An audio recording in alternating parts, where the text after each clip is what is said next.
You are listening to the Jobbers Court Podcast, a podcast for wrestling fans old and new. Court is now in session.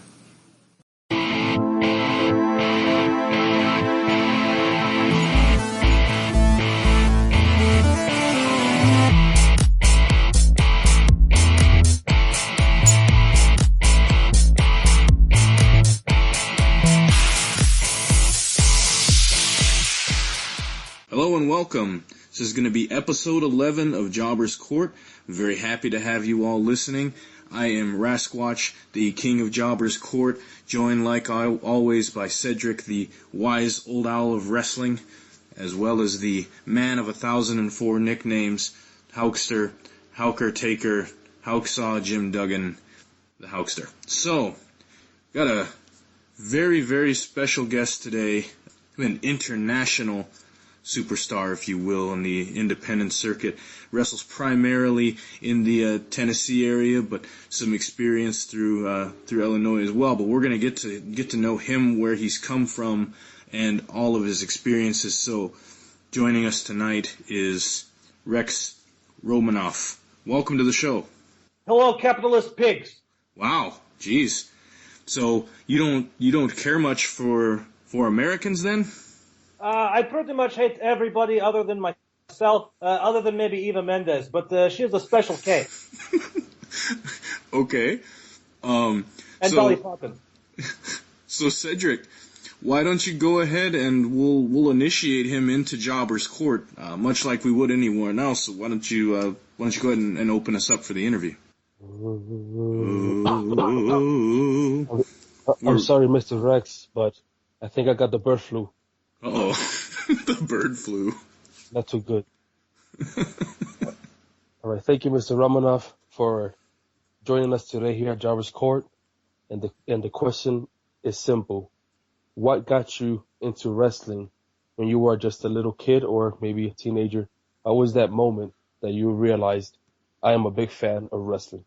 So your question does not make sense because I did not become a fan of wrestling. I was engineered in Soviet lab and they made me become a wrestler. In 1989, Gorbachev, he come down to my house and they start to implant DNA into me and they said, you're going to go to special wrestling school, and then I become the greatest wrestler in all of Soviet Russia then. And then, of course, Soviet country falls and then I have to find a new job. Wow, so you were genetically manufactured? Yes, from old tank parts and spare soldier pieces from great Russian wars. This is the Captain America of Russia. Exactly. So, were you friends with Zangief then? No, stupid Japanese people copy Zangief from my face. I patented the KGB beard, which is kick-ass, glorious beardski, and they take my image and they put in a stupid video game and don't pay me. Well, that makes sense, because I did see some pictures of you, and I noticed that there is a shocking resemblance. So did they just take you and basically put you on even like more massive steroids or something to make Zangief? Is that what you're saying? No, what they did is they took a piece of my original issued spandex, which had some of my DNA, and then they mixed that with bear, and they make Zangief. Okay. I don't want to know what type of DNA they pulled from your spandex, but that definitely sounds like that's a unique style creation. So your style of wrestling, what would you consider it?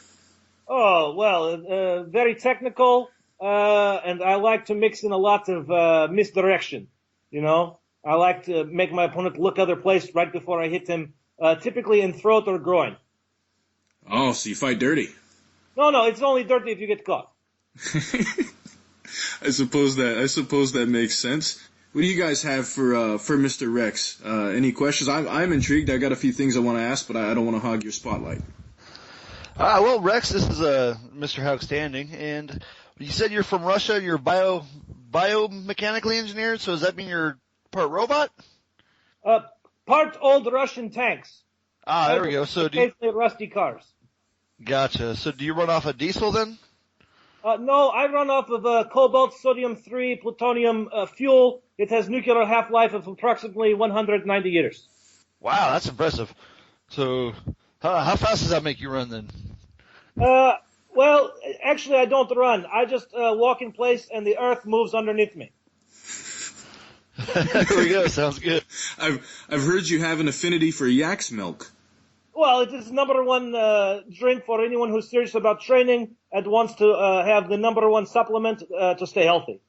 Okay, yeah, that makes sense. I mean, milk does make a body strong. Is there something particular about the yak that makes it more potent than other milk? No, it is just more beautiful than regular cow. I suppose so. Does it taste the same? I don't know because no one will let me near American cows to get milk, so I don't know.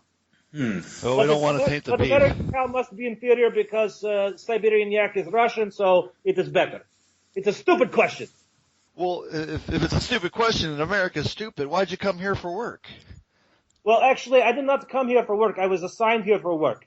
Glorious leader Putin, he said, okay, Nikki, baby, we need you to get in the water, swim across Bering Strait, and when you get to America, take over the whole country for us first, and then when you are done beating up all their crappy wrestlers, then I will come over and be your president. Well, you can't argue with that. That makes sense. So how is this going for you so far? So far, I'm doing pretty good. I've conquered most of Arkansas. I have beat up pretty much everybody in Louisiana, and now going through Tennessee. Eventually, I will make my way north, and once I defeat America, I will defeat Canada. Gotcha. So did you just skip it right over Mississippi, Florida, Alabama, and Georgia? I think they're all one state. I'm not very good with geography. There you go. Well, I guess Russians already invaded Georgia once, so. Yeah, that's true. Different Georgia. Well, I was in Alabama last week, so I don't know how good my geography is. Well, yeah. That pig roast looked Alabama legit, though. In Georgia, stupid. Yeah, there you go. So I got a quick question. Is Drago a relative, friend, or is it your biography? Ivan Drago is like my third cousin. One time he took my sister, remains out on a date, but it did not go well, and we don't talk to him no more because, he doesn't understand that no means no. Oh, that's too bad. That's horrible. So, the ravishing Russian Lana, your thoughts on her? She's okay. I don't know why she is with some Ukrainian guy who pretends to be Russian instead of real Russian like me. But, if that's what she likes, that's fine. It's her choice. She will have to deal with President Putin when he comes over to take over, and he may not be happy about it. Yeah, I've seen some of his Aikido and, some of the, what is it, Sambo that they use out there, the Russian style of martial arts? Sambo and Judo. Okay. And what about, you know who Oleg Taktarov is? The Russian bear? Oleg. We hung out last week. We went to fishing. Pretty much we hang out on the docks. And I try to fish normal, but he dives down and tries to punch everything in the face because he's stupid. Well, I gotta say, a man tried to put a salmon in an ankle lock. It looks stupid. They don't have ankles. It's like a tail lock then.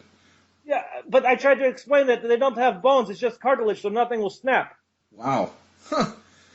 Well, it sounds like you have an interesting life. Now, Hawkster, you said that you have seen Mr. Romanov perform before? Yes, I have seen him once in Memphis. I think it was about a year or two back. But I can't even remember the name of the guy you were wrestling. It was a big bald guy. And I gotta say I like it. You guys were like doing the whole slow-mo thing, and I'm not quite sure what that was. Like if you guys were just like love tapping each other, like what was happening there? Oh, that was Crusher Koloff, my former tag team partner.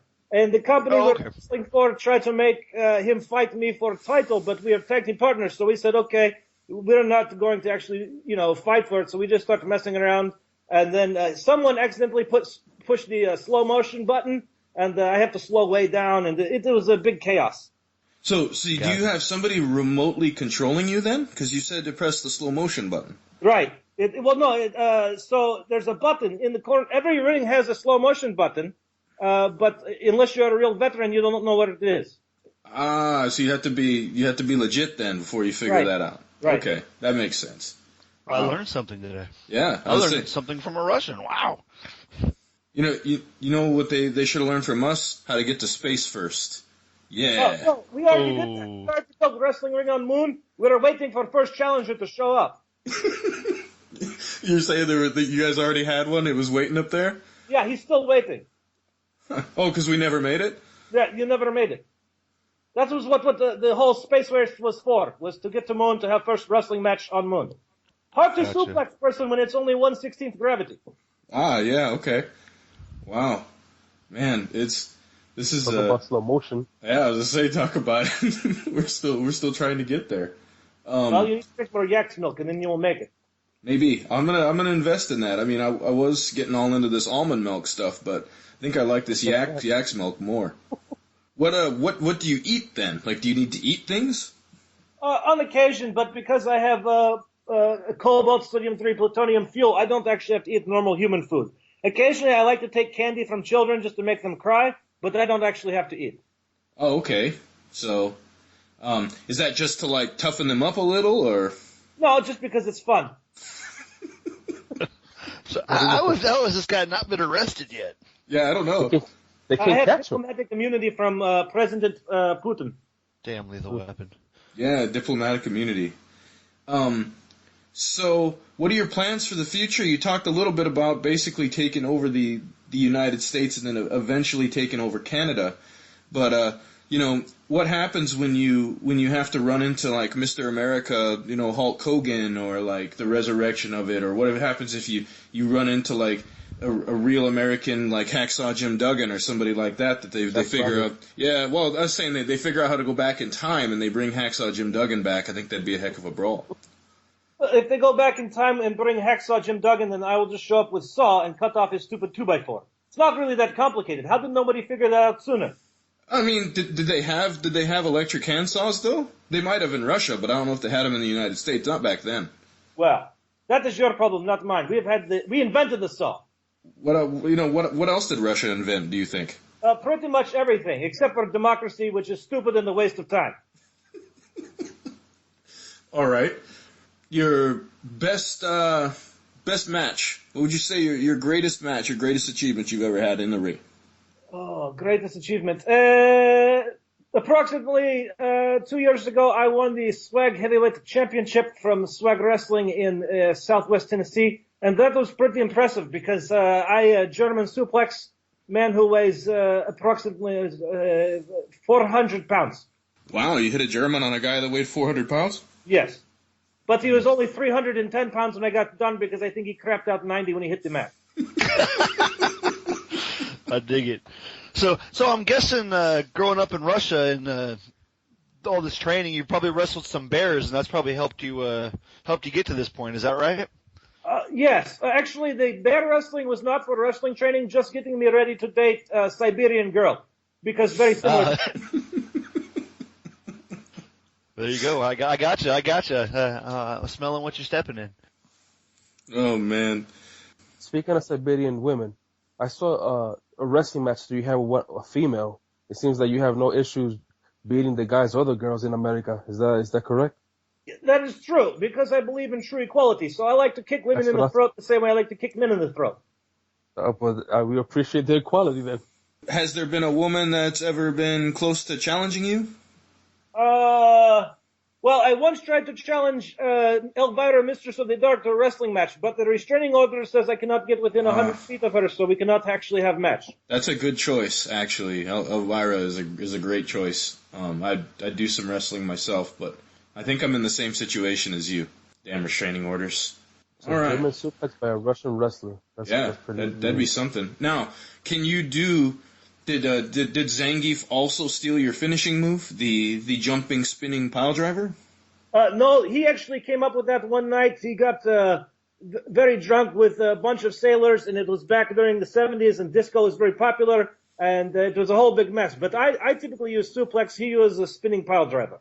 Okay, which in turn Hagar stole from him, right? From Final Fight. I think he stole spinning clothes. Did he steal spinning clothesline or a pile driver? I'm not sure. Maybe he stole both, because that's what we do, Americans. That's probably what Americans do, appropriating Russian culture. All right. And you know what else about Hagar that's interesting? Yes, he has successfully pile-driven a shark, but that's nothing compared to the Kodiak bears that they have over there in Russia. Yes. But what I would like to know is, how did he get a hold of shark to pull out of water, and then did he suplex it back into the water or onto, like, pavement? I think from the video I saw, he would dive into the water, grab it, jump out of the water while he's 360 spin pile driver, and then drop it on the concrete. Very impressive. I myself once German suplexed a koala bear. A koala bear? Yes, and the zookeeper was that just on principle, or run very fast? That's pretty good. Oh man. Well, I can tell you this: you're definitely going to be. It sounds like you've got a plan for the future.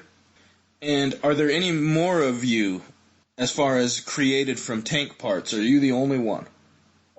For a while, we suspected that perhaps I had a twin brother, but it turned out just to be Ric Flair in a black mask and costume, El Scorpion. But thankfully, RoboCop was there to Ric Flair would be half Russian, and he beat him up. Oh, RoboCop did? Yeah.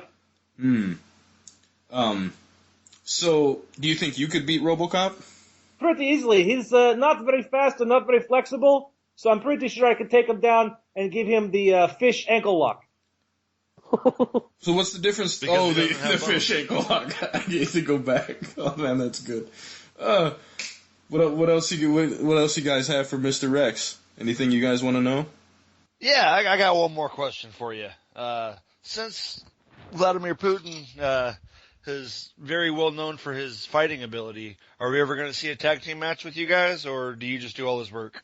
Well, Putin Baby's pretty busy right now in Syria and Russia, and also has a slight problem in Ukraine. So I don't know how much time he can get away to come and form Ultimate Tag Team. But I'm hoping that by 2072 we will both be on the moon waiting for American challengers, and then we will have tag team. You know who would have? Oh, I'll say go ahead. I was going to say, I don't know how quick we'll get to the moon, but at least we did tear down your wall, so America. That never happened. That is all propaganda. You don't actually have proof of that. We just built a new wall. It's even better. Ask Donald Trump. Well, wait, if it never happened, why'd you have to build a new wall? Because we sold the old one to Donald Trump to build with Mexico. Oh, okay. I appreciate that. It seems legit. Yeah, that'll help out. I'll tell you this. This has been nothing short of fun, Mr. Rex Romanov, and we appreciate you having on for the interview portion of this. Now, if you could, tell us about maybe an alter ego or anything like that you might have. Do you have any other alter egos or anything like that you might pretend to be in normal everyday life? No alter egos. On occasion, I pretend to be the owner of this company called Swag Wrestling in Tennessee, which is the family company, and we do many charitable events. Pretty much coming up, we have Relay for Life coming up in May, and that is going to be a big event. We expect approximately 1,700 people making many charity dollars. But Rex Romanov does not care about charity. This is some other stupid guy who pretends to be me.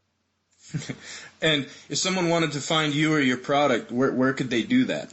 Sure, there's a number of places. The best place to find just videos on YouTube, of course, is Rex Romanov on YouTube. You can't miss it. Also, I have an interview with Vladimir Putin on there. You guys are definitely going to want to see. And then it's true. This is a great moment. And then, of course, on Facebook, you can find us at Swag Wrestling, or it's actually called Swag because we've got it.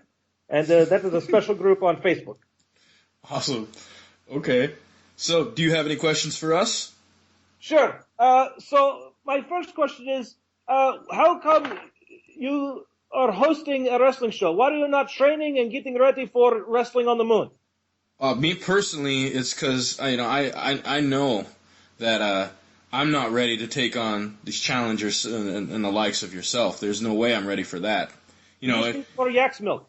Yeah, and then I'm going to start. I think starting tomorrow, I'm going to find me like a yak, and then I'm going to tame it in the wild, and I'm going to bring it back here, and I'll start harvesting it for milk. That's a good idea. Remember just to always ask permission first before yanking on teeth. Remember, no means no. No means no. Damn you, Ivan Drago. What about you guys? Why aren't you guys training to get on the board? Well, actually, Mr. Rex Romanov, if that is your real name, I'm right here in your backyard. I'm just next door over in Alaska, and I am training. I'm wrestling Kodiaks. I'm not actually wrestling Kodiaks. They're a little bigger than me, but I'm watching Kodiaks and from a safe distance, and I'm going to the gym, but I really don't have any money or any way to get to the moon, so I'm kind of SOL there. I'm sorry. You're in Alaska right now? Yes, sir. Can you see my house? No, I'm inside, but if I go outside, I might be able to see it. Is it the one with the big red-looking sphere on top? Yeah. See, did I leave the oven on? You know there is smoke coming from it. I think you might have left something on. Oh, well, have Governor Lady of Alaska go turn it off for me. I'll go knock on her door, so to speak. Yeah, so to speak. Oh, you guys are all terrible. All right, so I have a question for you. Okay. So you all seem like enthusiastic fans of wrestling, young fans of wrestling. I have a serious question. Okay. Which do you prefer watching, NXT or the regular WWE product? Why don't you guys start? Cedric, you want to take it? I'll take it. I prefer to watch NXT, to be honest. Why?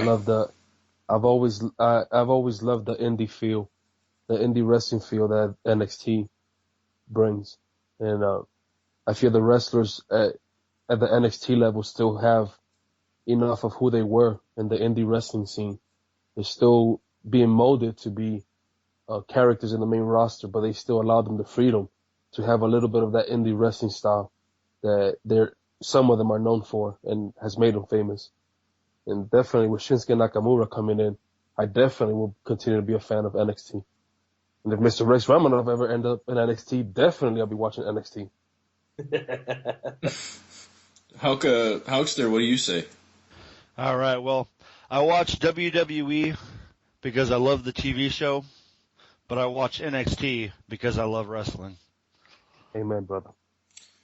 All right, so almost kind of a trick question for me.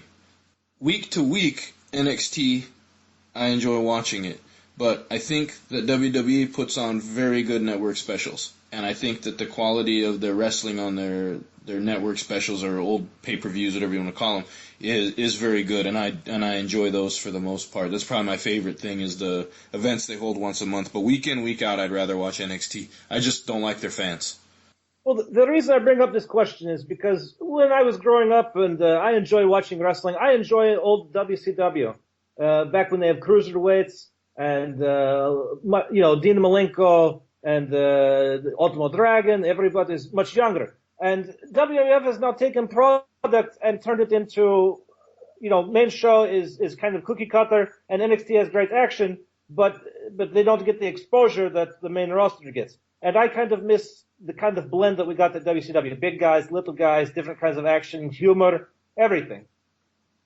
Yeah, that's profound. We've talked about that before as far as especially with the cruiserweights. So I would assume you would be excited then about this cruiserweight tournament that's going to take place this summer.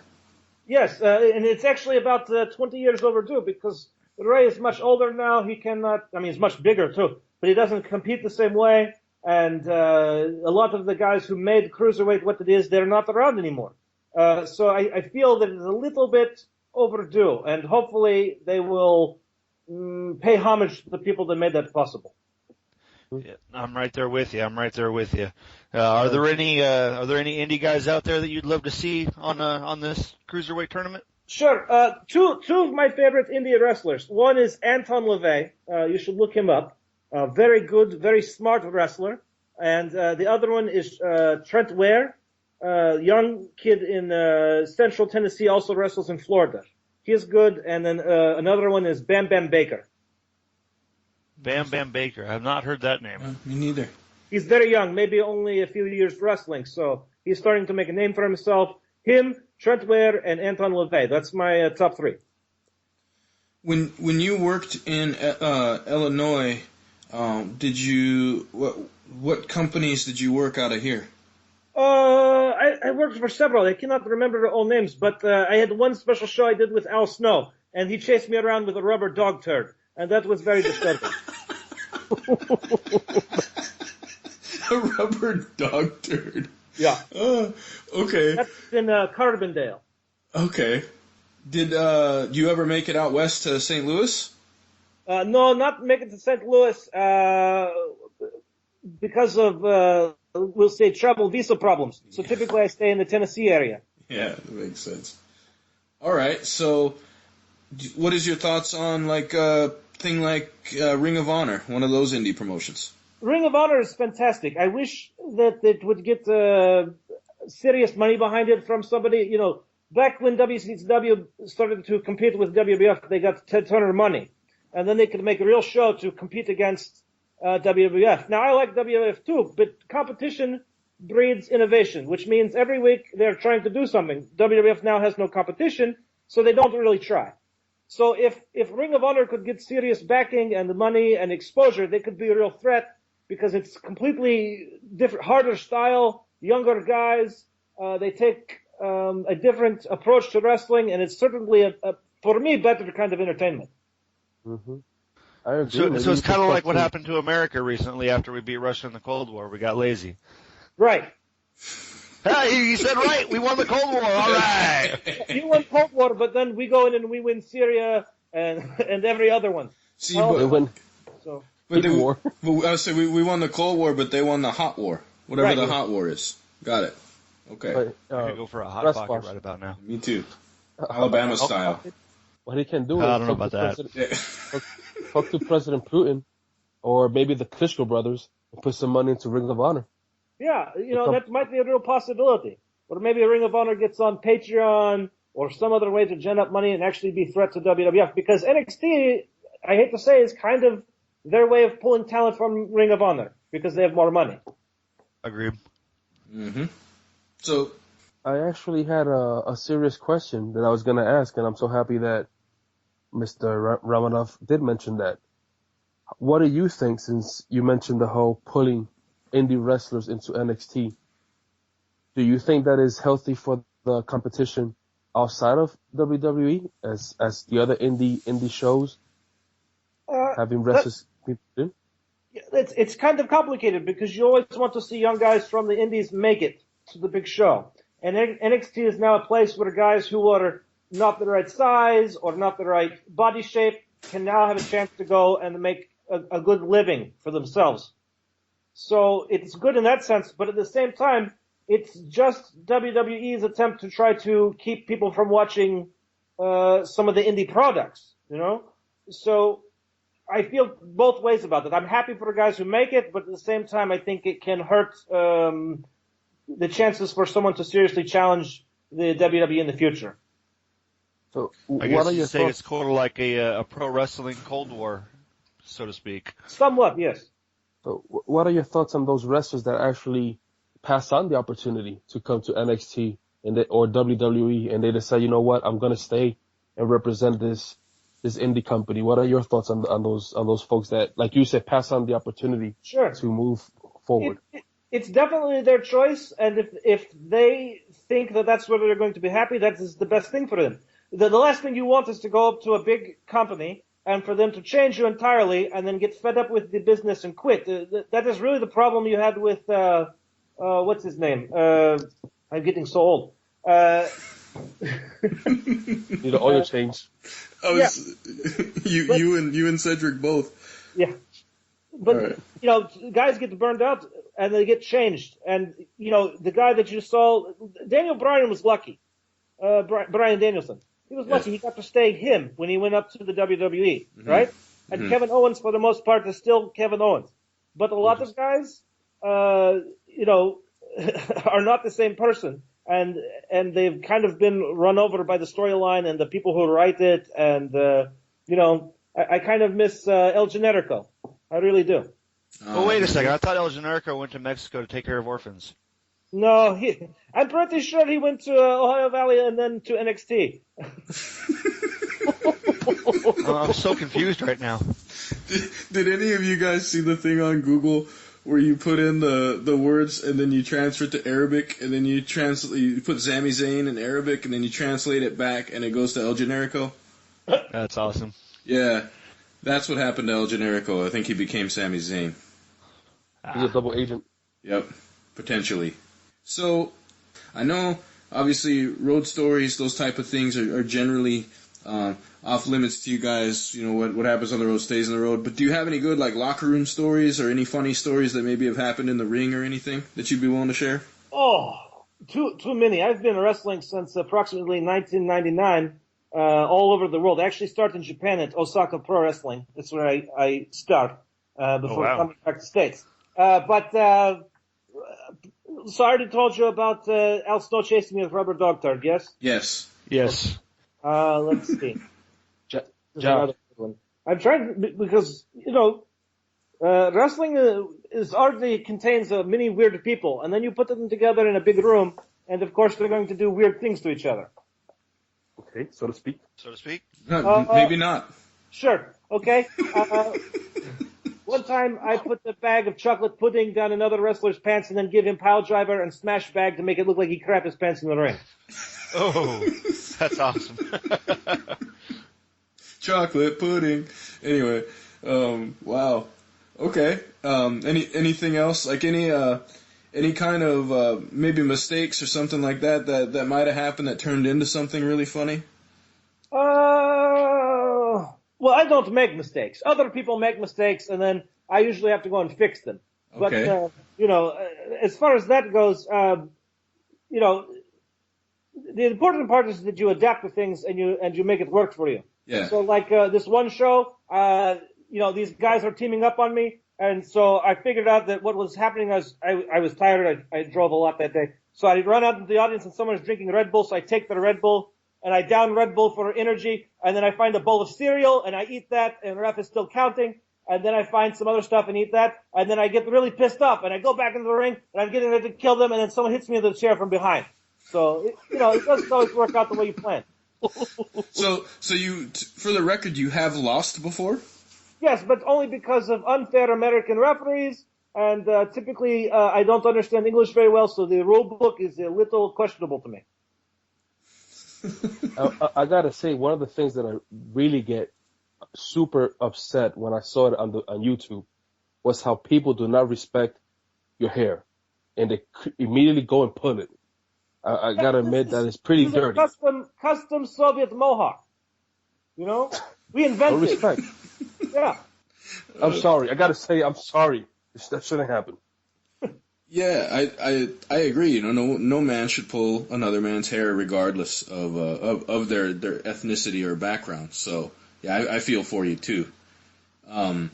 So on a scale of 1 to 10, what do you think that your strength level would be compared to other human beings on the planet? Well, since we have to compare it to human beings, I mean, it's not really fair, because I'm made of, tank parts and nuclear waste. So, but if you compare it to, other superheroes, I'm pretty close to somewhere around, I don't know, Iron Man. Iron Man? Yeah. Without the suit, though, but but on lots of alcohol. So do you run off of vodka or Smirnoff? Most of the time, yes. Or do you just drink that for fun? A little bit of both. Okay. Let's see. What other Russian jokes can we make? We have to dig deep in the well here. I don't know, Is everyone in Russia really a bear on a unicycle? Actually, we do not train bears how to ride bicycles or unicycles. That is not true. What we do is we put the bear on the unicycle or a bicycle and we nail their feet down to the pedals. That bear is not pedaling. He's running for his life. That makes sense. I guess that makes sense. I'm about in tears today. Oh, man. That's pretty good. Bird flu's killing me. Yeah, that bird flu you got. Do you have any more questions for us, Mr. Romanov? Well, I had one last question. I want to hear, who is your... So, I like to talk about people's favorite wrestlers. And I'd like to know, who was it that got you to watch wrestling? What was it that made you want to see them every week? Well, for me, we talk about this on our first episode, but it's actually not my favorite wrestler. But what made me want to watch wrestling every week was when I watched Jake the Snake Roberts unleash a cobra onto Macho Man Randy Savage. And after that happened, I couldn't turn the TV off. But my favorite wrestler of all time is Bret the Hitman Hart. Sensible, but if he'd used a yak instead of a cobra, I guarantee it would have been more exciting. What about you guys? All right, well, for me, again, yeah, we talked about this on episode 1, but I'm a big Shawn Michaels fan. The first time I ever remember watching wrestling, I was over at one of my buddies' houses, and he had ordered the WrestleMania pay-per-view with Shawn Michaels and Razor Ramon in the ladder match, and it was just crazy. I love seeing what all they did to each other, and I had never watched wrestling before this, and just seeing them tear it apart, it was just amazing. And then that leading into the formation of Degeneration X, and it just hooked me. Cedric? I remember as a child the mid to late 80s just seeing Hulk Hogan under the Giant, Ricky the Dragon Steamboat. Instead of Dragon, should have been the Yak Steamboat, but that's a whole different thing. And I remember watching Mr. Wonderful Paul Orndorff, but this is a secret between us. I know this is not going to be played, right? It's going to be edited out. Yeah, absolutely. I love watching the wrestling part, but I love listening to Nikolai Volkov sing the Russian anthem. I got to be honest. See, I knew at least one of you was a smart guy, because that man has a voice. He did, actually. That's legit. He could sing. There's no doubt about that. The Russian bear ain't. So, did you train with Nikolai Volkov? Like, did you go to Canada and train with him? No, but he sends me presents every once in a while and says, "Keep up the good work, Rex." And he likes to keep me motivated to beat up, capitalist pigs. Oh man. Well, what about you? Who's your favorite wrestler then, besides yourself? Honestly, I have probably 3 favorites as far as Americans go. I like Arn Anderson. He's a very smart man, and the way he works body parts is very, very, very dangerous. And then also I like Dean Malenko a lot. He is probably one of the most beautiful wrestlers to watch. The way he flows from move to move, and the amount of holds that he can do. He is a real scientist in the ring. And then, of course, I miss Perry Saturn from back in the late 90s, early 2000s. Definitely underrated. The Radicals. Yes, because I love, what I call exploder suplex, he called T-bone suplex, which I love. I said lots of people use that now, like the current diva Becky Lynch. Of course, I hate the word diva, but she does actually a pretty good exploder suplex. Shelton Benjamin did a pretty good T-bone suplex. His nowhere near as good as mine. I can imagine. I mean, when you get that super turbocharged, tank part going, right? And then it just crank it and you just flip the switch and you flip them right over. I could imagine. Oh yeah, and I like to drive them down onto their head and sometimes onto their neck, and then occasionally make them poop their pants a little. But you got to put pudding in there first, or no, legitimately make them poop their pants. Okay, so well, as long as we don't get any of that plutonium exploding during that suplex. No, it's plutonium. Yeah, plutonium. Plutonium. Yes. Oh, okay. I got it. I got my pun in for the day. With all you guys, you didn't think of it. All right. So we talked about your favorite wrestlers. Do you have a few couple favorite matches you'd want to talk about? Oh, favorite matches. That's difficult. Off the top of my head, one of my favorite matches to watch of all time is probably Ric Flair versus Arn Anderson. Well, no, let me go back. Okay. Anytime you have Ric Flair and Arn Anderson fighting each other, it's impressive. But it's even better when they're in North Carolina, back in the old NWA, because everyone just goes crazy. They shut down highways. Cars can't make it to arena. I mean, it is a serious thing back then, and we never capture that feeling again with wrestling now. And so maybe I kind of miss the old territory days. Okay, yeah, I didn't really get to see them. I'm slightly too young for that. I know for me, I have to say, like, one of my favorites of all time was the Royal Rumble 2000 when Cactus Jack and Triple H went at it. Was one of my favorite matches of all time, and it's one of those matches I could watch over and over and over again. What about you guys? Do you guys, Cedric, Hoekster, do you guys have one or two matches that you consider like the best matches that you could watch over and over again? Well, geez, there's for me, I think probably my favorite match for me personally, and again, because I'm a Shawn Michaels fan, would have to have been the Mike Tyson WrestleMania match with Stone Cold Steve Austin. Wow, of all the Shawn Michaels matches, is that one, huh? Yeah, and honestly, again, that's just really because that's when Stone Cold was really kind of starting to get into his prime, and I don't know, I just love that. Plus the Undertaker Shawn Michaels match at WrestleMania, the second one it is almost as good as the first one, but it was just. I just love watching Shawn Michaels, but yeah, no, I'll bet you were happy about the Montreal Screwjob too. Yeah, because America. What do you think, Cedric? How about you? I'll be honest. When it comes to Shawn Michaels, a match that I would watch over and over is when he came back and fought against Triple H. Oh yeah, that was a really good SummerSlam match or the Bad Blood. Oh, I think the SummerSlam when he actually came back. The Bad Blood one's the one I always remember, but yeah. Because he came in with the Texas boots. He had the tight jeans. It almost looked like a street fight. It almost looked like it was legitimately his first match back. Yeah. And this is before he even won the I think the championship in one of the, not Hell in a Cell, but the other cell match. The Elimination Chamber? Invented by Bischoff. Yes, thank you. You're welcome. Again, one of those hour moments. But matches that I could watch over and over again. Mick Foley as Cactus Jack. I don't care if he was facing Edge, Triple H, or Randy Orton. Just Mick Foley as Cactus Jack is just all those matches were amazing.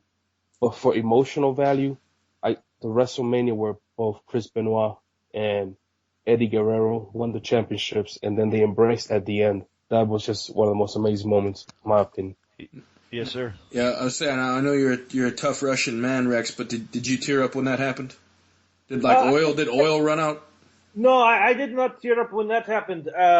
But when I tried to think of her name. When they Dudley Boys powerbomb old lady through table. Mae Young. I teared up a little bit for table. He probably teared up because he was laughing, loving it. So did any, speaking of Mae Young, did any of you all hear the story about when she did the Bronco Buster? I think I'm trying to think, who was it on? I can't remember who was on in the corner, but they said that apparently she had taken sardines and stuffed them into that area of her pants. No. Yeah, and so when she did the Bronco Buster, apparently it was so horrific that the person legitimately gagged. So if you go back and you watch that, like they're disgusted, but they're disgusted because she had shoved sardines in the front of her pants. I thought that was brilliant. Was that on Eric Bischoff? It might have been. I can't remember who it was on. I just know she was talking to, because they said that they had to go back and get her, and she had no like knowledge of live TV. So to her, she was like, "Oh, I'll just take my time, whatever." And they're like, "We gotta go." And Moolah came out and was like, "She's putting sardines down her pants. Hold on a minute." We call that the old Siberian sardine switcheroo. Very classic move. Yeah, that would seem legitimate. What are some other specific Russian moves? Specific Russian moves? Okay, let's see. You've heard of the German suplex? Okay. Okay, we do one called the Russian suplex. It's just like the German suplex, only no one smiles. And then we also have, you've heard of the clothesline? Okay. We do a Russian sickle, which is clothesline to the back of the neck, which I'm sure you know, very famous. Yep. Okay. And then also, just as a side note, you guys have heard of the overhand right punch? Of course. Yes. I invented that. Oh, really? Yeah, and the question mark. And the question? How'd you invent the question mark? Well, before that, everyone just went around yelling statements at each other before there was any interrogative information exchange. So you're all welcome. Okay. Well, I do remember that being strange before you were created in '89. So that time from when I was born, from like '82 to '89, that was really weird. Everybody just kind of yelled at each other. Shouted at each other, and no one ever learned anything. Yeah, that makes sense. What about the side Russian leg sweep? See, now that is actually not a real Russian move. That is just what they call it, because in Russia we never attack from the side, always from the front. The front Russian leg sweep. I don't know how that works, but all right. Sandman had the white Russian. Yeah, that's Well, true. have you ever actually seen a front Russian leg sweep? No, Have you ever seen a back Russian leg sweep? no. Then why do they call it side Russian leg sweep? It is just Russian leg sweep. He makes a good point. That's true. That is very true. Nobody who has experienced the front or the back Russian leg sweep has survived to tell the story. That's why. That's why we haven't heard it. Yeah, exactly. That's great stuff. So would you say that Russia probably invented the bear hug too then? Well, actually, I think Siberian girls invented bear hug to keep guys from getting away, and it just sort of made its way into wrestling. Okay, that's a good move. I think that's a legit thing that they have to use. Why do you want to escape them so badly? Have you ever seen Siberian Girl? No. Well, find the picture. You'll learn. They don't just put sardines; they eat the sardines. Well, lots of times when they're walking around, it looks like they have somebody in headlock, but it's not the case. They just did not shave. Oh man. So do you watch a lot of American wrestling then, or do you primarily not watch it? I watch a lot of American wrestling other than WWF, mostly because I like to study how to kill people and destroy them in the ring. But I like to watch actually wrestling from all over, especially Japan. Yeah, I would say Cedric's probably of the three of us. He's probably the biggest fan of Japan of the three of us. Who are your favorite Japanese stars right now? Sure, my favorite Japanese wrestlers. Well, you probably know him as Kikutaro, but when I knew him, he was Kuishimbo. No, his tag team partner in Osaka Pro. But I'm trying to think how do you guys would know him. Do you guys know Colt Cabana? Sure. Yes. Japanese wrestler that tours with him. Funny little guy. He wears masks with big ears. Yes. Okay, yeah. Uh-huh. Yes. Yep. I knew him in Japan as Ebi-san, and his tag team partner is Kuishimbo Kamen, and they're in Osaka Pro, and very fun to watch. Also, I like a lot of Japanese wrestlers, but another one I like is Super Delphin. You know him? Yeah, Super Delphin. Yep. Yep. I learned Brainbuster from him. Okay. Yeah. Man, that's cool. Being able to wrestle those guys in Japan, I think, would have been just that had to been amazing to have been able to train over there. Yeah, very different. They don't have the same mentality about being on the road and working for. You don't go around working for a bunch of different companies. At least back then, you worked for one company, and it is kind of a family business. Okay. So how long were you in Osaka before you decided to invade America? Approximately a year. That's cool. That's really cool. Have you been anywhere else in the world aside from Russia and Japan? I've been all over. Let's see. Kyrgyzstan, Afghanistan, Romania, Germany, Czech Republic, and of course, United States. That's impressive. I dig it. I dig it. Much props to you. Yeah, that's I went awesome. to Afghanistan for a vacation, because they have good skiing. If you avoid landmines, you're usually okay. It's good skiing.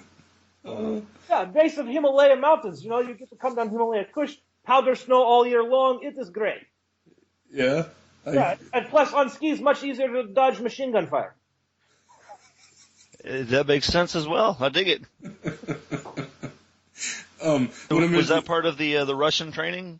No, that was just for vacation. All right, I dig it. Would a machine gun fire hurt you? No, but like, have you ever had the bee sting and it really annoys you days later? Okay. Kind of like that. All right, that makes sense. Yeah, that's good. So, one thing that we were going to talk about tonight was just a quick WrestleMania thing. I'm not sure if you follow anything that's going on right now with some of the WrestleMania matches, but they're going to have a couple of Attitude Era stars, Shane McMahon and The Undertaker. So, what would be your thoughts of this match? And if you were putting the match together, what would you do, Mr. Rex? So I could pick anybody from Attitude Era? No. These two are going to wrestle. Shane McMahon is going to wrestle Undertaker. Okay, but can I choose referee? Sure. Ken Shamrock. Okay, that would be pretty awesome. Yes. And then have entire Nation of Domination come in to help Shane. And then, like old DX is, shows up. It's a big thing because in the 90s, everyone is doing run-ins and nothing ever gets solved. Which is true, and it would make sense with the Nation of Domination versus DX having the rivalry they did anyway. Right. And with Ken Shamrock there, he'll go crazy. It'll be fun. And then Shane will jump off of top of building and elbow drop Undertaker, but Undertaker will sit up, and then he will choke slam Shane, through coffin into an urn and stuff him in the urn and then bury him with a bulldozer. And we just combine every match ever from 90s into one match. We got to get a ladder match in there then somehow, and then we'll figure it out though. That sounds good. I'd watch that. So what about you guys when we talk about we're gonna be looking at the this match? What do you guys want to see out of this match?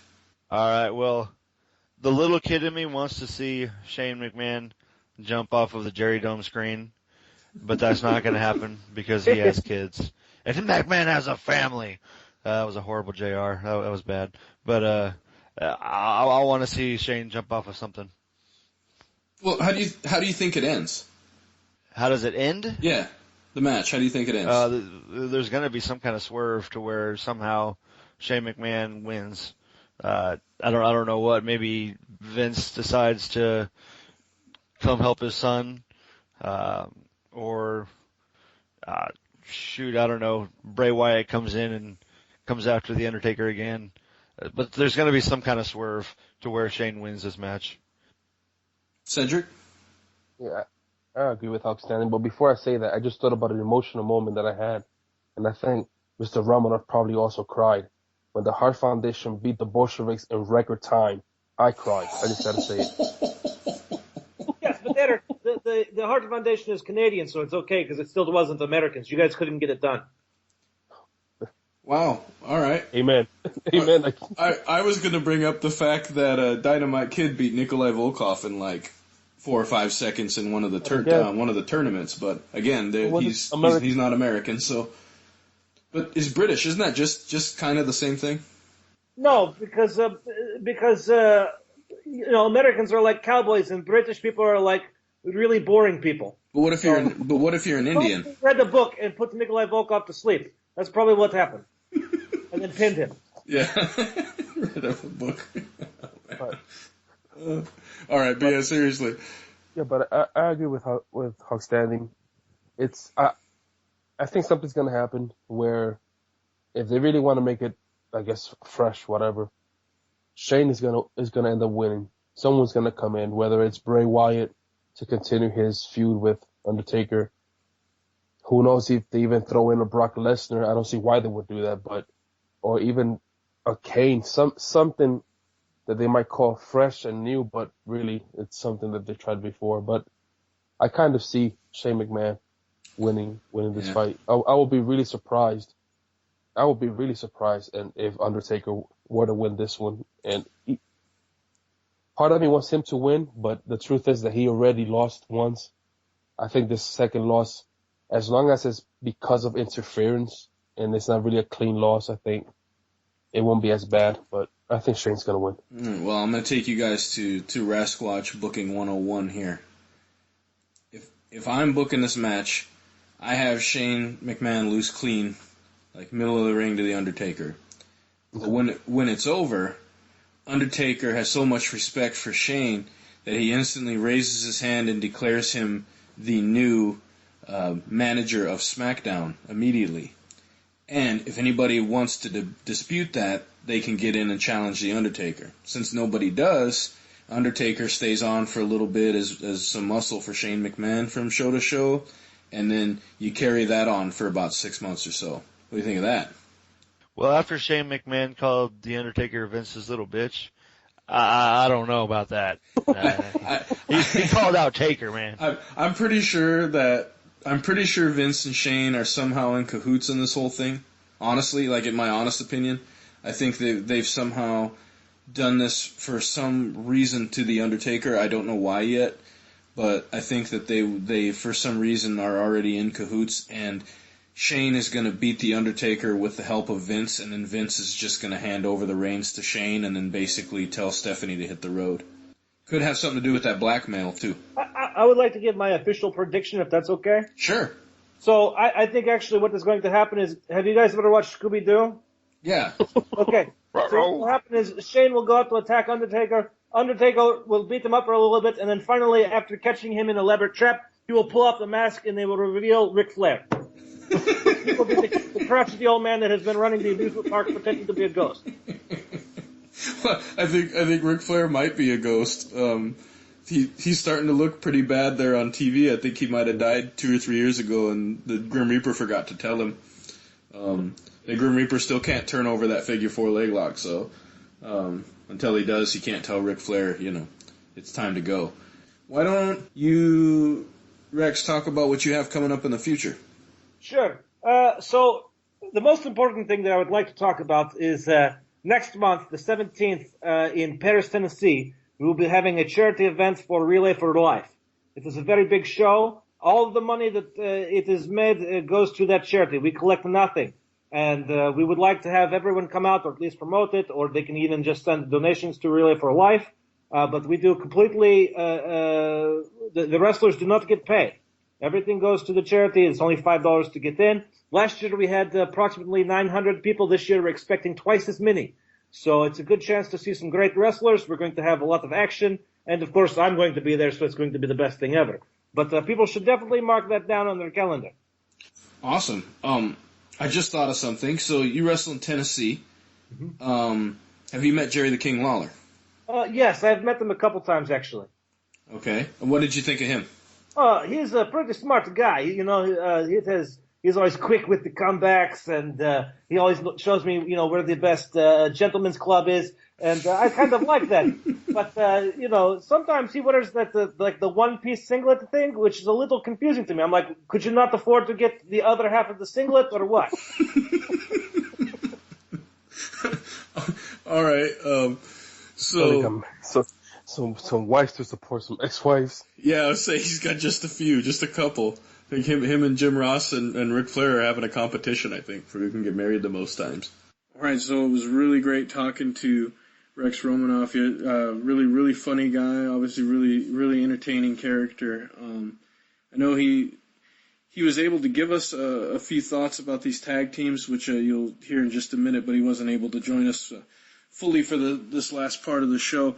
What we're going to cover is going to be our weekly tag team tournament, and this week we are going to have Axe and Smash of Demolition. I believe to this day still the longest reigning tag team in WWF history.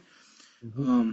And they are going to be taking on the 2-time rated best independent tag team at the last 2 years running, the Hooligans, Devin Cutter and Mason Cutter.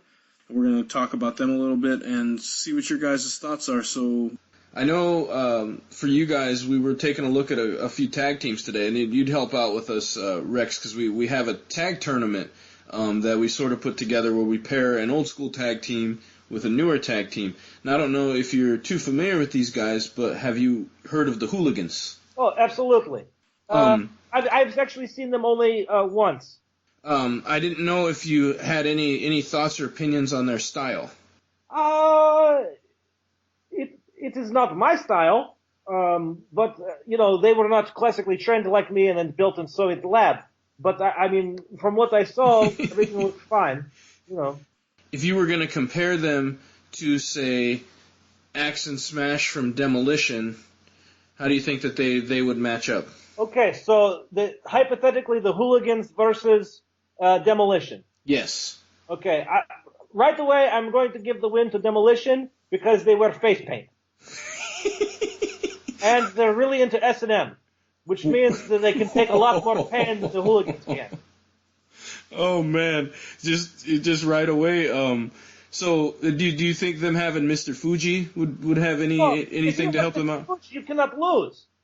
That man is like a gold. I mean, him and Captain Lou Albano, number one heel managers of 80s. And if Mr. Fuji, you just go ahead and put a check mark in the win column. What about Bobby the Brain Heenan? You know, I always enjoyed Bobby more at the announce table. He was okay as a manager in AWA, but really I see him more talking, with Gorilla Monsoon. Okay. Yeah, he definitely is one of my top commentators of all time. So, Cedric.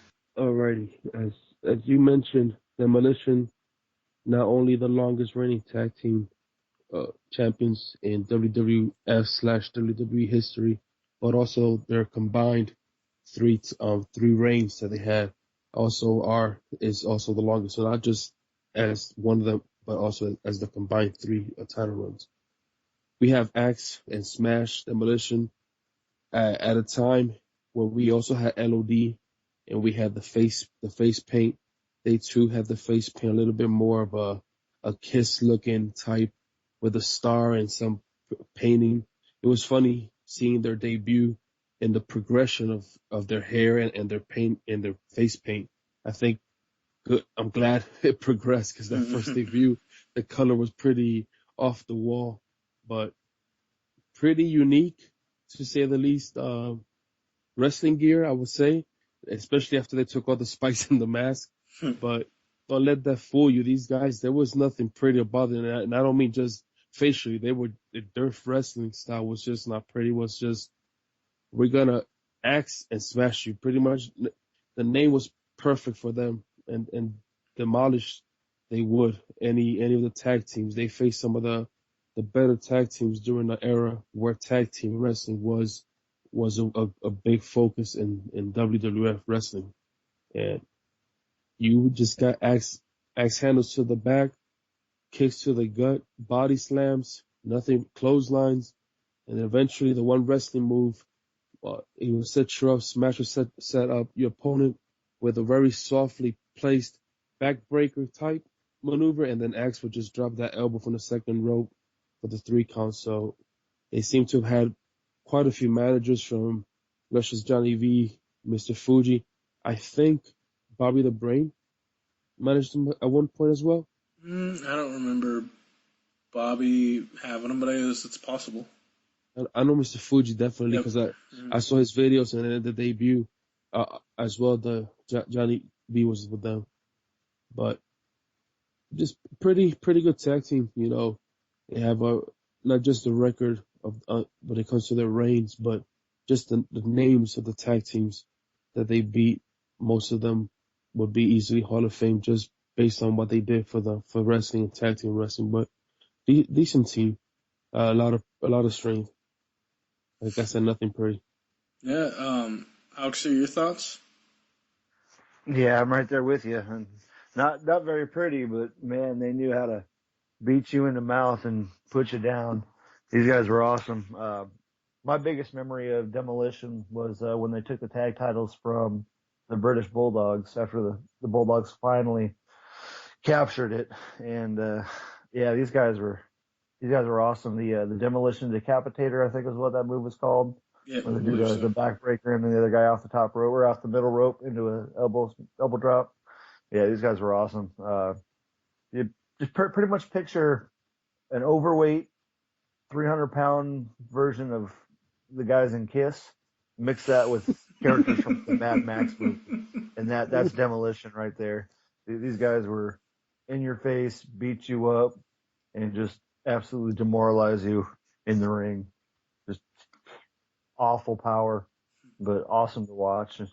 I think I remember from episode 1 you talking about one of the first live shows you went to was Demolition in there, and you're like, these guys look cool, like with the face paint, but then when you actually watch, like, these guys are awful, like they're just mean and just mean, evil. Bad. Yeah, I was about to just talk about that. Yeah, that was my earliest memory. I didn't actually go to a live show. I had watched them on TV, And it was my earliest memory that I have of wrestling. I think I remember mentioning something about SummerSlam '88 or something. So I would have been 6 years old. I just remember seeing them talk and just how badass they looked, and I was like, man, these guys. But then when I watched them wrestle as a little kid, I was like, why are they doing all this? Why are they cheating so bad? Why are they so mean and so nasty? Why is Mr. Fuji such a bad guy? Yeah. Oh yeah. They were definitely, I think, I would definitely call them pre-Attitude Era. I don't know exactly when they started, but they were definitely right there during the tail end of the Hulk Hogan era, and then throughout the Bret Hart Stone Cold era when they kind of started weaning off. But yeah, these guys were just super monster heels in the purest sense of the term. I remember they would come out with the black masks over their face, and it was just awesome. They did turn face for a time. And they were actually kind of over as faces too. And that was primarily, I think, when they were taking on Legion of Doom. At one point, they were working face and Legion of Doom was working heel. But what I remember about them, besides obviously I talk about my earliest memory, was their entrance music. And it was some of the best entrance. Here comes the Axe. Here comes the Smasher. But anyway, it was one of those ones that I just remember really liking their entrance music. So all overall, I was like, man, these guys are such great entertainers. Going back and watching the stuff this week was kind of eye opening because Bill Eadie, I don't know if people realize that he worked under a mask in Japan and is quite an accomplished technical wrestler. But he didn't use a lot of that, and it just isn't a tribute to him because he completely changed his style based on the character that he was using as Axe. Because otherwise, you'd see him do a lot more suplexes and a lot more work holds and stuff like that when he was working under a mask. But as Axe, he never had a need to do that. My other memory of Demolition was Royal Rumble. Man, I want to say it was '89. And they come out number 1 and number 2 for that Rumble. And they could have just stood there, but man, they went at it for the full 2 minutes, and then out comes Andre, and then they beat up on him, and eventually they end up being the ones that eliminate Andre the Giant. But as far as wrestlers, I remember when we talked about what makes a good tag team, these are some of the guys I was thinking of because it's basically a 1-2 punch. They're the same guys, same style, same everything, and so it's just this buzzsaw of power over and over and over and over again when they're coming after you. So obviously good tag team with Fuji as their manager. I think that they have an advantage there as well.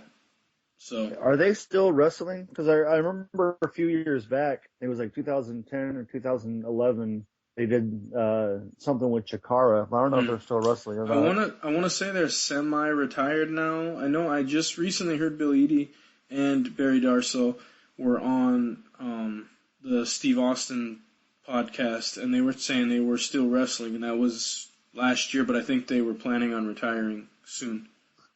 Gotcha. Yeah, I remember they did some fanfare at WrestleCade a couple years ago. I think it was 2015. And what's funny is I know I saw them not that long ago, just some pictures of them, and they really have stayed in good shape, surprisingly. So for as old as they are, especially Bill Eadie, because he's older than Barry Darsow, but yeah, it's crazy that tag team ended up staying together for that long and have been touring around Japan still and doing the stuff that they were still doing before. But yeah, great tag team. Prestige wise, obviously very good, and then one of those tag teams you like to watch because it's the same style, so it's almost like two of the same guy in their wrestling. It almost caused me to get cavities, though. Why is that? Because I as a kid, I would suck on those now and laters just to get the really, really red tongue and just to pretend that I was taking off the mask and just stick on my tongue the way they would. You could have just got the Kool-Aid packet thing. I just got the now-haters. So you got to use your brain. Shoot, I was like 6 or 7, man. All I wanted was candy. That was my excuse to eat candy. Yeah, I was saying I never did anything like that. I tried to do the Ultimate Warrior face paint when I was a kid, but I realized like I had a really fat, chubby face. It just didn't look right, you know. It just yeah. So sometimes you don't get to live out your dream. But I love the comparison of Kiss and overweight Kiss. That's a good way to say it from makeup wise. What I've seen from them. So cool. All right. So from your guys' film study, Cedric, what did you learn about the Hooligans, Devin and Mason Cutter? Oh my gosh! Before this matchup, the honest truth is that outside of you mentioning them and telling me that they were the 2 years in a row, best tag team in the according to Indie Wrestling magazine, I had never seen them wrestle, and I felt really bad once I started watching them. To see two men that size be that athletic and agile was pretty impressive. Even my wife and kids were like, "What in the world are they doing?" just amazing. You just don't see that much. You don't see that often. If that, it's very, very rare to see men that size be able to just do a somersault or a splash or any of the moves that they were doing, and they were just tough in your face. They also show power, but they also show finesse, with their moves, and very technical. They had some good technical moves as well, and I was very impressed. I was really impressed with this tag team. Very good. Just like you mentioned with Demolition, or as we mentioned prior, what makes a good tag team. These two, once they isolated the opponent to their corner, it was just tag after tag after tag. So you had no breaks. And it wasn't like one of them was going to get you to a chokehold and then the other guy was going to hit you hard. No, they were hitting you hard, both of them. Either they were going to tag team you into a hard move, or individually they were going to just break you down. And that was the one thing that I noticed immediately. I was like, well, another tag team that proves is right. What's that good chemistry between a tag team? And yeah, obviously being brothers, they probably have that little advantage versus other folks, but they definitely proved to be a really good tag team. Alchemania, what do you think? Yeah, I'm kind of right in the same boat. I hadn't heard of these guys until just a few months ago when we were talking about them and looking up a lot of their stuff and doing some research on them. Found out they graduated from wrestling school in Atlanta, Georgia, at WWA 4, what used to be the WCW power plant, that owned and operated by Mr. Hughes. But they graduated from there, and I think they're primarily working out of Tennessee and St. Louis. I know they've done a lot of stuff with Anarchy out there in St. Louis. But yeah, these guys are pretty crazy. If we're going back to my movie references or my pop culture references, I would describe these guys as the lucha dwarfs, because they're big guys. No, don't get me wrong, they're big guys, like 260, 280, but they're not very tall. I think the shortest is 5'6", and the other one's 5'10". So they're not really big guys, but they're real stocky. And looking at that type of guy, you wouldn't expect them to do a lot of the flippy stuff that they do. But man, they're impressive. They're very impressive. Like I said, the Lucha Dwarfs is my nickname for them. Yeah. These guys are just nonstop. Having the kind of cardio they do for the size they are, it's super impressive, and I can definitely see why these guys have been rated so high in the indies for the last few years. Well, having kind of met these guys in passing, working at an anarchy event, the one thing stuck out to me is the individual, one of the guys from the back was helping me out with commentary. It was Danny Adams, and he came out and he said, "Have you ever seen these guys?" I said, "No." He said, "Just take a look." He's like, you're gonna really enjoy this. And so they were taking on the Viking War Party, who are also really outstanding. the thing I remember about them is they could fly around, first of all, for guys their size. They could illustrate power, a little bit of technical wrestling ability, but then they also had this kind of hardcore style about them too, where they worked really well with foreign objects and chairs and things like that. So if I'm comparing the two teams, I think you're going to see a different type of athleticism from the Hooligans than you are from Demolition, but from a standpoint of wrestling, both are tag teams with two guys that have very, very similar styles. So, what do you guys think overall? If you see this match going down, how do you see it going down? What do you think? Excuse me. What do you think happens? All right. Well, for me, I would love to see this in like a hardcore style match or a steel cage match, just because, or just a tornado match, like just something where both guys are in the ring at the same time. I think you see a lot of entertaining moves and a lot of just a lot of back and forth with some hard hits, trading axe handles back and forth. It's just real fun to try to imagine both these two guys going at it. I think to start off, definitely going with some hard hits, just pretty much trading blow for blow, a real brawler type atmosphere. And then once probably Demolition starts getting the upper hand, Devin makes the tag to his brother, and then they start cranking up the speed, start hitting some of the high flying stuff. And I think their speed is probably going to outdo Demolition, just because Demolition has been known to be a lot slower and not nearly as fast on their feet. So I think that agility and that speed and just the way that they can cut loose for the size they are, they act like they're 150, 160 pounds, even though they're 100 pounds bigger than that. I think that's going to give them the advantage, and I'm honestly going to go with the Hooligans over Demolition. Interesting. That's nuts. All right, Cedric, what do you think? Oh, Mr. Outstanding, why? I think you and I had this off the air conversation, and I was just thinking, told you why. It's the speed, man. No, I'm saying why, as in why did you have to put that in my mind? Not why you chose them, because I'll be honest, I've been struggling. I remember you and I talked about this, and I saw exactly the reasons you gave why you picked them is exactly what I was seeing from them as I was studying their footage. So that's what I mean by why. Like, it's one of those things where I want to pick the team that's known prestige wise, the guys that still hold the record after so many tag teams that have come after them in WWE, WWF, whatever. They still hold that record for a reason.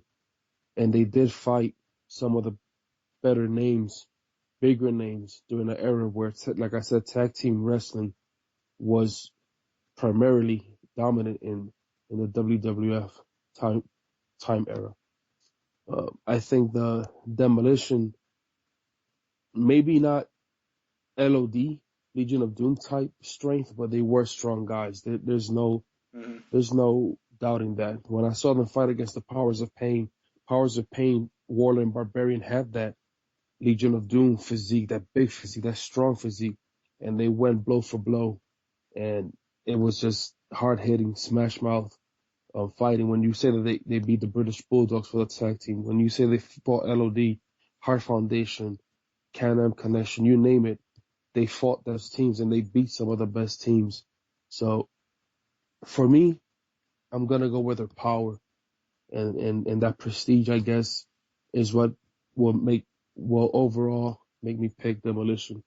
But that is not to take anything away from the Hooligans. When you're that size, not just in height, but in weight, and you can go blow for blow with some of the tag teams in the indie circuit, and you can also not just match power moves, but you can also match agility and some of the more aerobic aerial moves that you see from the smaller guys, the lucha style guys. That's pretty amazing, and I think they would slowly start wearing Demolition, but I think Demolition's power, once they grab one of them and just eliminate the other guy, whether it be Mr. Fuji coming in and doing some of his antics because Mr. Fuji and the Cane and the special salt, like Rex says, you know, he Special would salt. he would definitely be if in the area he'll definitely get involved. There's no question in my mind that if Mr. Fuji's in the corner, he'll definitely get involved. But Demolition, I think, has the edge in strength. Maybe not as, and like you said, is even though we did not get to see it in WWF, but obviously one of them was known at one point for being technical. So who knows if for one match only you will get to see that technical side of him to be able to match with the Hooligans.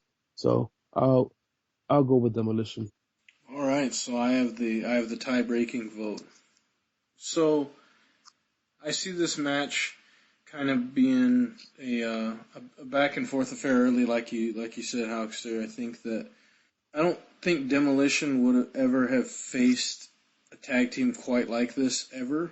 Now they faced some fast guys in Dynamite Kid, some powerful guys in both the Legion of Doom, as well as facing off against Jim the Anvil Neidhart.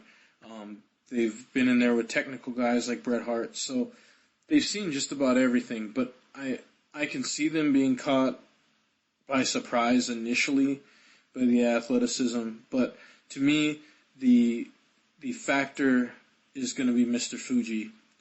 And honestly, at the end of the day, I think having an interference from Mr. Fuji is really what's going to separate these tag teams, and it's really what's going to get Demolition the victory, in my opinion.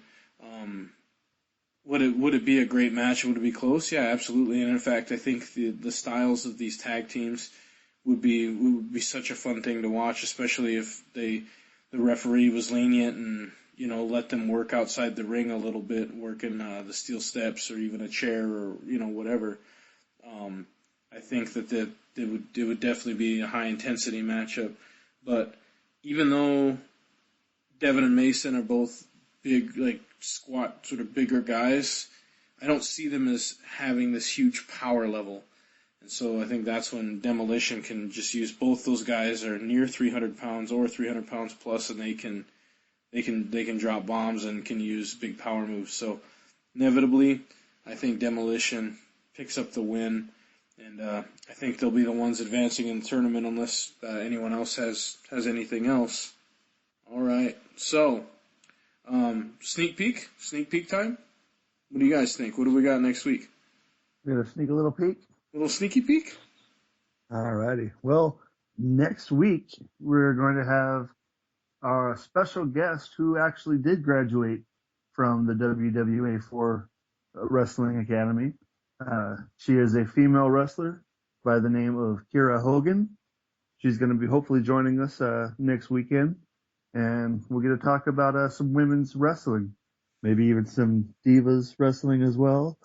But I'm just talking about the women of wrestling and how that's impacting our industry. If it's gotten better, gotten worse, or gotten worse, then got better. But that's just a little peek into the sneaky future. A little sneaky peek. All right. Also, expect from us in between now and then, we sort of want to do a special episode where we're going to cover our WrestleMania predictions. Maybe we'll take half hour to an hour or so and just sit down and tell what we think is going to happen and how we think it's going to go down, and just how we're going to break down some of these matches to see how right we can be going into the biggest event of the year. So, anybody have any last takeaways? All right. 2 weeks away from WrestleMania. 2 weeks away, 2 weeks away from Dallas Takeover.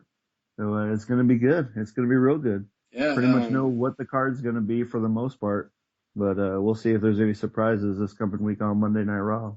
I'm excited for NXT TakeOver, for watch Nakamura debut, do his thing, and then obviously we'll have WrestleMania that weekend.